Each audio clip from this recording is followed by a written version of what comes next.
નમસ્કાર દર્શક મિત્રો, દીવ બ્રેકિંગ ન્યૂઝની સાથે હું છું આપની સાથે પાયલ બામણી। વાત કરીએ સમાચારની તો દીવ દમણ લોકસભા ચૂંટણીમાં અપક્ષ યુવા ઉમેદવારની જંગી બહુમતીથી જીત થતા રાષ્ટ્રીય પાર્ટી ભાજપ અને કોંગ્રેસમાં સોપો પડી ગયો। દીવ દમણની લોકસભા ચૂંટણીમાં યુવા અપક્ષ ઉમેદવાર ઉમેશ બાબુભાઈ પટેલની જંગી બહુમતીથી જીત થતા રાષ્ટ્રીય પાર્ટી ભાજપ અને કોંગ્રેસમાં સોપો પડી ગયો। 2019 બાદ 2024માં બીજી વખત ચૂંટણી લડેલા યુવા નેતા અપક્ષ ઉમેદવાર જેમનું નિશાન પ્રેશર કુકર હતું તે યુવા નેતા ઉમેશ બાબુભાઈ પટેલને દમણથી 27,426 મતો કે જ્યારે દીવથી 15,043 મતો મળ્યા, જ્યારે ભાજપના ઉમેદવાર લાલુભાઈ પટેલને દમણથી 28,388 અને દીવથી 7,855 મતો મળ્યા।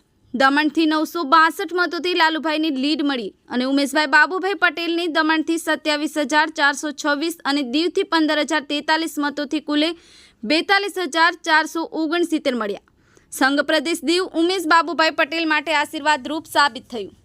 કેમ નહીં, દમણ દીવ પ્રશાસન વિરુદ્ધ ટોરેન્ટ પાવર માટેની લડાઈ હોય કે લોકસભાની ચૂંટણીનો પ્રચાર હોય, ખરેખર જઈ એક રૂપિયો ઉઘરાવી અને લોકોનો ઋણી બન્યો હતો। તેથી દીવ અને દમણના લોકોએ ખોબલે ખોબલે મતો આપી દીવથી ઉમેશ બાબુભાઈ પટેલને 7,188 મતોથી જંગી લીડ આપી જીત પાકી કરી નાખી। બંને પ્રદેશો દમણ દીવના મતોનું સંયુક્ત રૂપે ગણતરી કરવામાં આવ્યા બાદ કુલ 6,226 મતો ઉમેશભાઈ બાબુભાઈ પટેલની જંગી બહુમતીથી જીત થતા રાષ્ટ્રીય પાર્ટી ભાજપ અને કોંગ્રેસના ઉમેદવારોની કરારી હાર થતાં 3 વખતના ભાજપના સાંસદ લાલુભાઈ પટેલ હાર તથા કાઉન્ટિંગ ક્ષેત્ર છોડ્યું હતું। ભાજપ શાસન પ્રત્યે લોકોમાં ખૂબ જ આક્રોશ સાથે ભયંકર નારાજગી જોવા મળી હતી। દમણ દીવમાં વિકાસના નામે દમણ દીવ દાદરાનગર હવેલીના પ્રશાસક પ્રફુલ્લ પટેલ દ્વારા વિકાસના નામે કોંક્રીટના જંગલો ઊભા કરી વર્ષોના જૂના વૃક્ષો કાપી અનેકો ગરીબ લોકોએ રહેણાંક માટે બનાવેલા વર્ષોના જૂના મકાનોને ગેરકાયદેસર ગણાવી નેશનલ હાઈવેનો રસ્તો પહોળો કરી સરકારી ખરાબાની જમીનનું સંપાદન ન કરી અને લોકોની ખેતીલાયક જમીન સંપાદન કરતા લોકોમાં અંદરૂની વિરોધ અને નારાજગી હતી। તેથી આ વખતે ભાજપનો વિરોધ નહીં, ભાજપ શાસકના વિરોધને કારણે ભાજપ પાર્ટીને હાર ભોગવવી પડી હતી। કેમ કે દીવની આજુબાજુના ખારા પાણીનો અરબી સમુદ્ર હોવાથી ખેતી લાયક જમીન ઘણી હોવાથી લોકોના રહેણાંક મકાનોના ડિમોલેશનથી લોકો ખૂબ જ નારાજ હોય। આક્રોશથી ભાજપના સાંસદની હારથી દીવ દમણના લોકોમાં ખૂબ જ ખુશીનો માહોલ જોવા મળ્યો। હવે ભાજપ મોવડી મંડળ ગંભીર રીતે વિચારી યોગ્ય લોકોને સત્તા નહીં આપશે તો આવનારી દીવ દમણની ગ્રામ અને જિલ્લા પંચાયતની ચૂંટણીમાં પણ આ જ રીતે સત્તા ખોવાનો વારો આવશે તેવા એંધાણ દેખાઈ રહ્યા છે। बिपिन बामणिया, દીવ બ્રેकिंग न्यूज દીવ। प्रॉब्लम नहीं रही है सेंटर से, यहाँ जो तानाशाही चलती थी उसका ही मैं विरोधी रहा हूँ, पर सेंटर में क्या हो रहा है क्या नहीं हो रहा है, दमन दीव की जनता के लिए क्या उचित है वो मैं अपने कार्यकर्ताओं से मिलूंगा, दमन दीव की जनता की भी राय लूँगा, लोगों से मिलूंगा। अभी बहुत वक्त है और दमन दीव के लिए जो उचित रहेगा, और दमन दीव ही नहीं बल्कि दादरा नगर हवेली के लिए भी क्या उचित रहेगा, वो दोनों प्रदेशों को मैं दोनों प्रदेश के लोगों का हित देखकर मैं जो भी करना होगा वो उचित करूँगा। सबसे पहले जनता जनाधार से जनता पर આપણે છોડી મૂકેલું, આપણે કામ કરતા રહે છે। 3 સાંસદ બનાવ્યો, મને સરપંચ બી હતો, લોકોના કામ કર્યા અને હજી કામ કરીશ લોકોના, એવું કંઈ નથી। વાતચીત થાય, સ્વીકારવા પડે આપણે। દીવની અંદર જે લીડ જોવા મળી તેમાં કંઈક આજે મેજર અપસેટ 4,000 વખતે જીતી। શું કમી રહી ગઈ હતી ભારતીય જનતા પાર્ટીમાં? હા, ઉમેશ પટેલ કમી રહી ગઈ તો લોકોને શું પૂછવાનું, કંઈ કમી હશે તો એ લોકોને ખબર, આપણે તો દરેક કામ કર્યું છે ને કરવાના છે। जिस हिसाब से परिणाम आया है लालू भाई, क्या संतोष है भाजपा का? जिस हिसाब से दमन दीव का परिणाम आया उसमें संतोष तो क्या बात करें, लेकिन काम हम लोग ने किया था। आदरणीय प्रधानमंत्री जी नरेंद्र भाई मोदी ने भी दमन के ऊपर बहुत हाथ रखा था, दमन की ओर से जनता ने समझा क्या लग रहा है पर कोई विकास? નમસ્કાર, હું દિનેશ બારિયા। આપ જોઈ રહ્યા છો કે અહીંયા આજે ચૂંટણીનું મહાપર્વની મતગણતરી ચાલી રહી હતી। એમાં અમારા ઉમેદવાર જે નિર્દલીય ઉમેદવાર હતા ઉમેશભાઈ બાબુભાઈ પટેલ, જે જંગી બહુમતીથી તેમનો ભવ્ય વિજય થયો છે। 6,000 ઉપરની લીડથી અમારા જે કેન્ડિડેટ હતા, જે નિર્દલીય ઉમેદવાર, તેમની જીત થઈ છે। આ ભવ્ય જીત એ ઉમેશભાઈ પટેલની નથી કે પોતાની નથી, આ જનતાની જીત છે અને જનતાએ આ જીત હાસિલ અપાવવામાં મહત્વનો ભાગ ભજવેલ છે। અને આવનારા દિવસોમાં જનતાને પણ ઘણી બધી ઉમ્મીદ છે અને એ ઉમ્મીદ ઉપર અમે ખરા ઉતરીશું અને આ જીત છે એ જનતાની જીત છે। આવનારા દિવસોમાં અમે ઘરે ઘરે જશું, આભાર વિધિ કરશું અને લોકોને જે ઉમ્મીદ છે એ ઉમ્મીદ ઉપર ખરા ઉતરીશું અને કામ કરીશું। ફરીથી હું કહું છું કે આ જીત છે એ અમારી જીત નથી, જનતાની જીત છે ને આ પરિવર્તનની લહેર છે. તમને ખબર છે ઘણા વર્ષોથી જે એક તરફ તાનાશાહી જે શાસન ચાલી રહ્યું હતું, હિટલરશાહી શાસન ચાલી રહ્યું હતું, તેમના ઉપર જે આ ક્રોધ કહી શકાય, જે ગુસ્સો કહી શકાય, તે જનતાએ બતાવેલો છે. અને દીવમાંથી તો ખૂબ પ્રેમ આપેલો છે, પ્રતિસાદ આપેલો છે. 7,100 ને ઉપર મતથી પ્રતિસાદ આપેલો છે.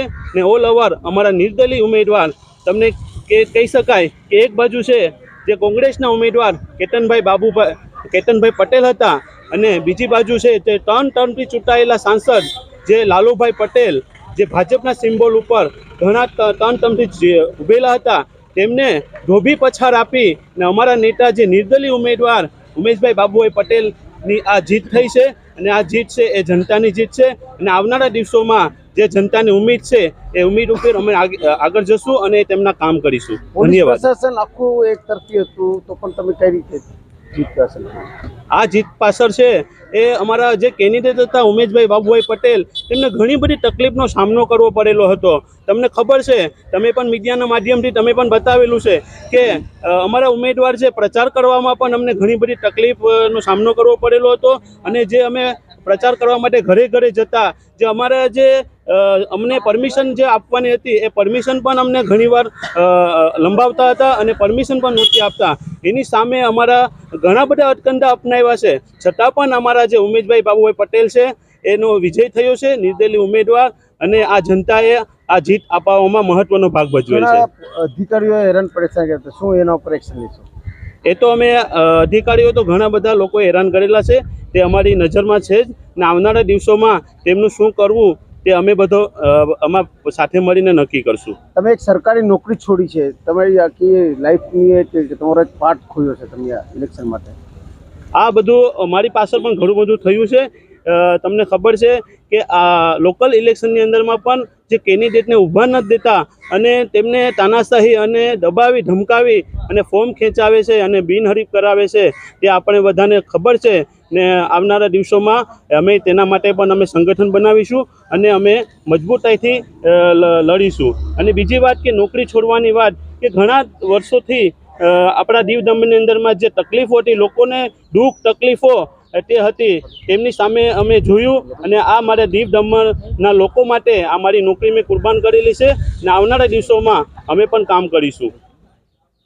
વૈશાલી વાડેલ, હું છેલ્લા 12 વર્ષથી ઉમેશ પટેલ સાથે જોડાયેલી છું અને અત્યારે દીવમાં હાલ એમના ઇલેક્શન એજન્ટ તરીકે કામ કરતી હતી.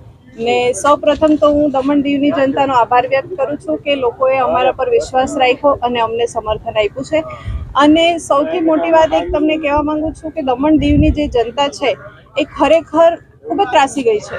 આજે આટલા 15 વર્ષનું શાસન હતું, લોકોના કોઈ કામ થયા નથી. આજે દીવની તમે રસ્તાની હાલત જુઓ કેટલી ખરાબ છે. એટલે આમ જોવા જાય તો લોકોને ખરેખર સુધારની જરૂર હતી અને લોકોને નવા શાસનની પણ જરૂર હતી.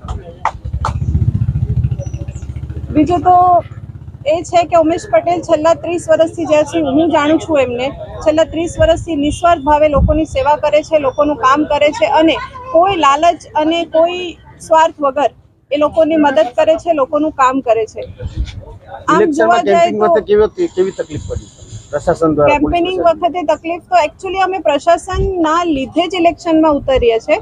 તમને ખબર હોય તો છેલ્લા 30 વર્ષથી ઉમેશ પટેલ રાજનીતિમાં ઇન્વોલ્વ છે અને છેલ્લા 30 વર્ષથી લોકોનું કામ પણ કરે છે, સમાજ સેવા કરે છે, બધું જ કરે છે. પણ આજ સુધી નહીં તો કોઈ મ્યુનિસિપાલિટી ઇલેક્શન લડ્યા, નહીં કોઈ પંચાયત ઇલેક્શન કે નહીં કોઈ એમના ઓળખાણવાળા કોઈ રિલેટિવ કોઈ ઇલેક્શનમાં ઉતર્યા છે. પણ હવે જ્યારે આ નવા પ્રશાસન આવ્યા છે પ્રફુલભાઈ પટેલ, ત્યારથી લોકોને એટલી બધી તકલીફ થાય છે, લોકોના રોજગાર છીનવી લેવાય, લોકોના કામ ધંધા બંધ કરી દેવાય છે, લોકોને એટલી બધી તકલીફ વધી ગઈ છે કે હવે ઉમેશ પટેલને એવું લાગે છે કે લોકોની મદદ કરવા માટે પણ સત્તાની જરૂર છે. એનું કારણ છે કે બિચારો કોઈના માટે બોલવા જાય તો એને જેલમાં નાખી દે, કોઈના માટે બોલે તો એના પર ખોટા કેસ, ફરજી કેસો કરી દે છે. એટલે હવે આ જે પ્રશાસન છે એના સામે લડવા માટે પણ આપણે સત્તાની ખૂબ જ જરૂર છે. એના માટે જ ઉમેશ પટેલ MP ઇલેક્શન 2019માં લડ્યા હતા. હવે પ્રજાની ઈચ્છા હતી કે ત્યારે પ્રજાએ સપોર્ટ કર્યો હશે કે નહીં કર્યો હોય ને કોઈ કારણોવશ તે હારી ગયા. પણ આ વખતે ઉમેશ પટેલે ખૂબ જ સારી જીત મેળવી છે અને પ્રજાએ એના પર વિશ્વાસ જતાવ્યો છે કે હવે ઉમેશ પટેલ એમના કામ કરશે. ને હું તમારા માધ્યમથી પ્રજાને ને લોકોને વિશ્વાસ અપાવું છું કે ઉમેશ પટેલ તમારા માટે કામ કરતો હતો, કરતો રહેશે અને સતત આગળ પણ કરશે. ધન્યવાદ.